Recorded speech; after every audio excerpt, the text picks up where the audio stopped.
So last week there was a big discussion internationally about natural hair and how to wear your hair in schools based on this protest that was happening in South Africa at Pretoria High School, right?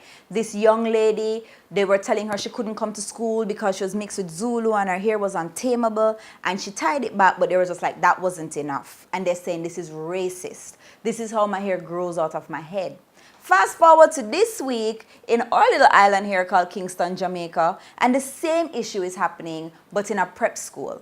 A little boy is turned back because his hair is in an afro, and the school rules are that the hair must be short. Now, my issue is, one, the mother knew about the school rule before summer. So she could have, made the decision, okay, this is the school rule. I'm not going to take my child to this school because clearly they want him to cut his hair, right? The principal. Sometimes, lady, it's not how you say it. It's not what you say, sorry, it's how you say it, right? I think it was the VP. So the VP, it's not what you say sometimes, it's how you say it. Some diplomacy could have been handled or handed out in this whole situation. Which parent is going to be receptive to someone telling them that the child's hair looks dirty and unkempt and is susceptible to lice, and you've had lice outbreaks before? What? Listen, we all know the type of hair that lice latch onto, and it's not this child's own.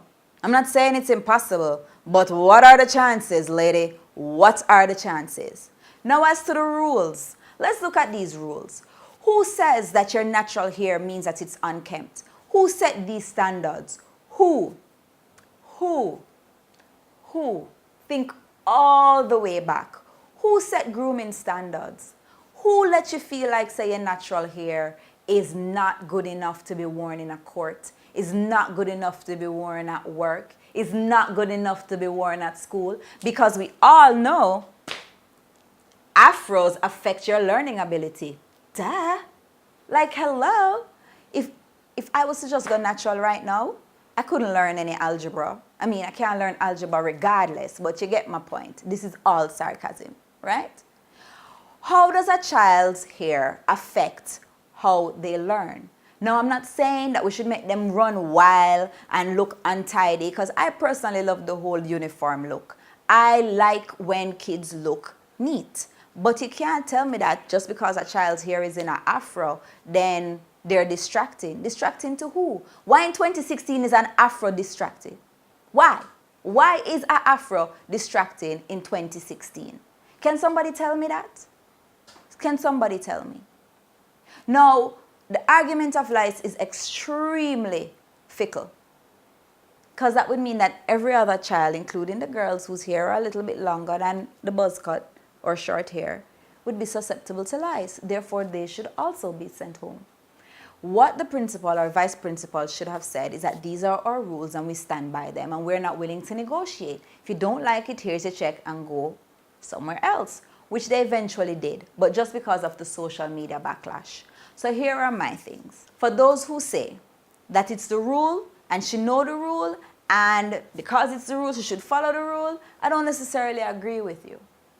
Just because it's a rule doesn't mean it's right. Now, you might not understand my stance here. My stance is, if they didn't want my child there with her hair, I would have find somewhere else and send them. But at the same time, we have to look on the rules and the fact that the rules are wrong. And if you don't believe me, look at it. Whites only was a rule. No blacks allowed was a rule. Back of the bus was a rule, right? Women couldn't vote was a rule, was a law. Just because it's a rule doesn't mean it's right. And we really should look at the root of some of these grooming rules and standards. Who set them? Keep asking you. Ask yourself that. Who said this little boy's afro is going to affect or doesn't look groomed? Who? How can you tell a child that how their hair grows to them head is wrong? How? I just don't understand. I don't get it. I really don't get it. And so I think if you are going to argue and say the rules are wrong, I stand with you 100%. 100%. But you can't bully the people and make them change their mind. Now, if you understand, you'll realize that I personally just don't like those rules. Just like in Pretoria, the government had to get involved and they had to drop those grooming standards because they said that they're racist. So I'm all for the government taking a look at even these private institutions that say because of a child's hair, he has no access to education, even if they've paid in full. That does not make any form of sense to me. So yeah, that one is wrong. Child's hair doesn't affect how they learn. We really need to get over this hump right here in Jamaican society. We all know where it's coming from. It's deep rooted in our culture and our history, and we need to get the hell over it. I mean, even Beyonce said it. I like my baby hair with baby hair and afro. That's my point of view.